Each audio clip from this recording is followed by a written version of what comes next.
គ្រ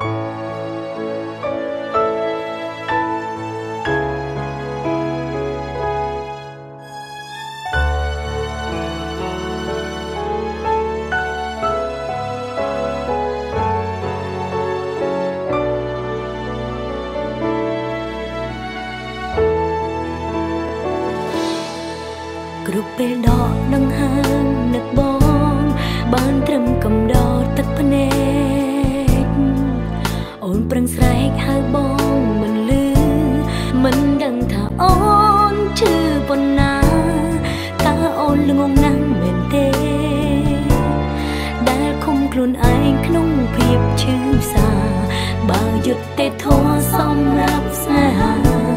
អូនឯកាម្នាក់